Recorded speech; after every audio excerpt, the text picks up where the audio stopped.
Hey guys, welcome to Venpal channel. இன்றைக்கி நாம் என்ன டாபிக் பார்க்க போகிறோன்னா டூத் ப்ரஷிங் டெக்னிக் தான். வாங்க சேனலுக்குள்ளே போகலாம். டூத் ப்ரஷிங் டெக்னிக் பார்க்குறதுக்கு முன்னாடி நீங்கள் எல்லோரும் கண்ணாடி முன்னாடி நின்று தான் ப்ரஷ் பண்ணுறீங்களா? ஆமாங்க, எல்லாருமே கட்டாயம் கண்ணாடி பார்த்து தாங்க ப்ரஷ் பண்ணணும். அப்போ தான் உங்கள் பல்லில் இருக்கக்கூடிய கரையெல்லாம் போகுதா, ப்ரஷ்ஷு எல்லா பல்லுக்கும் ரீச் ஆகுதாங்கிறது தெரியும். ஒரு சில பேரை நோட்டீஸ் பண்ணிங்கன்னா வாய் ஃபுல்லாக க்ளீனாக வச்சுருப்பாங்க, ஆனால் பல்லோட முன்பகுதியை மட்டும் க்ளீனாக வச்சுருக்க மாட்டாங்க, கீழ்பல்லோட முன்பகுதி. அது எதனாலனா கண்ணாடி முன்னாடி நிற்காமல் ப்ரஷ் பண்ணுறதுனால தாங்க. அதனால் எல்லாருமே கண்ணாடியை பார்த்து தாங்க கட்டாயம் ப்ரஷ் பண்ணணும். அடுத்தது பார்த்திங்கன்னா, நம்ம டூத் ப்ரஷிங் டெக்னிக் பார்க்குறதுக்கு முன்னாடி முதல்ல ப்ரஷ்ஷோட அந்த பிரிசில் இருக்குது இல்லைங்களா, அது எத்தனை வகை இருக்குதுன்னு பார்க்கலாங்க. அது 4ங்க. பிரிசில் ஹார்டாக இருக்கிறது, மீடியமாக இருக்கிறது, சாஃப்டாக இருக்கிறது, அல்ட்ரா சாஃப்டாக இருக்கிறது. ஹார்ட் முக்கால்வாசி யூஸ் பண்ண மாட்டாங்கங்க. நம்ம ரொம்ப காரம் ஜாஸ்தியாக இருந்துச்சுன்னா ஹார்ட் யூஸ் பண்ண சொல்லுவாங்க. பட் நான் எல்லாருக்குமே மீடியம் டு அல்ட்ரா சாஃப்ட் தாங்க யூஸ் பண்ண சொல்லுவேன். Sugar patient, BP patient, heart patient, இவங்க எல்லாருக்குமே 60+ இவங்க எல்லாருக்குமே அல்ட்ரா சாஃப்ட் தாங்க யூஸ் பண்ணணும். அதுக்கு கீழே இருக்க 60க்கு கீழே இருக்க எல்லாருமே மீடியம் டு சாஃப்ட் யூஸ் பண்ணலாங்க. ஆனால் அதுக்காக போட்டு கரன்னு தேய்க்கக்கூடாதுங்க. அதுக்காக தான் இப்போ நம்ம எப்படி ப்ரஷ்ஷை யூஸ் பண்ணுறோங்கிறத பார்க்க போகிறோம். சரிங்களா? நெக்ஸ்ட்டு பார்த்திங்கன்னா, ப்ரஷிங் டெக்னிக்குன்னு பார்த்திங்கன்னா நிறைய வெரைட்டிஸ் இருக்குதுங்க. பாஸ் டெக்னிக், மாடிஃபைட் டெக்னிக், ஃபோன்ஸ் டெக்னிக், அது இதுன்னு நிறைய இருக்குங்க. அவ்வளோவுலாம் நம்ம பார்க்க வேண்டாங்க. நம்ம நடைமுறைக்கு நமக்கு எது ஒத்து வருங்கிறத தான் நம்ம இப்போ பார்க்க போகிறோம். ப்ரஷ்ஷு கட்டாயம் ஈரலையும் பல்லுலையும் பாதியாக இருக்காங்கிறத ஃபஸ்ட்டு நோட்டீஸ் பண்ணணுங்க. அதுக்கப்புறம் ப்ரஷ்ஷு 45 டிகிரி ஆங்கிளில் இருக்கான்னு பார்க்கணுங்க. நான் போய் ஜாமெட்ரி பாக்ஸ் எல்லாம் எடுத்துகிட்டு போய் வச்செல்லாம் செக் பண்ண முடியாதுங்க என்னால் அப்படின்னு சொல்கிறீங்களா? அப்படியெல்லாம் பண்ண வேண்டியது இல்லைங்க.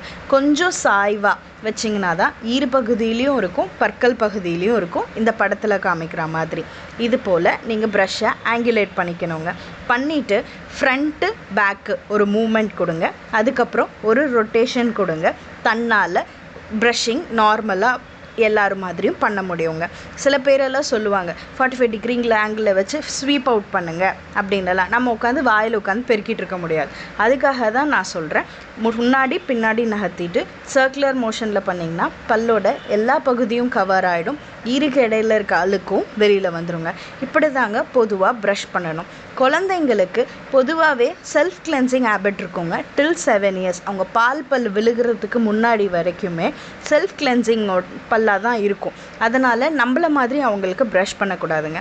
அவங்களுக்கு எப்படி ப்ரஷ் பண்ணணும்னா, ஜஸ்ட் சும்மா ஒரு சர்க்குலர் மோஷன். ப்ரஷ்ஷு எல்லா இடத்துலையும் பண்ணுறாங்களா, கடிக்கிற இடத்துல, மெல்ற இடத்துல, முன்னாடி பல்லில், பின்னாடி பல்லில், உள் பக்கம் எல்லா இடத்துலையும் படிகிறாங்களான்னு கிட்ட நின்று அவங்கள நீங்கள் வாட்ச் பண்ணுங்கள்.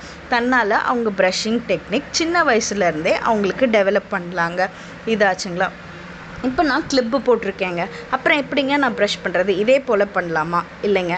இப்போ நான் சொன்னது ஈரலையும் பல்லுலையும் பாதி ப்ரஷ் சொன்னேன் இல்லையா? இப்போ கிளிப் போட்டிருக்கவங்களுக்கெலாம் கிளிப்புக்கு மேலே ப்ரஷ் பண்ணணும், திருப்பி கிளிப்புக்கு கீழே ப்ரஷ் பண்ணணும், மேல் பல்லில் மட்டும்.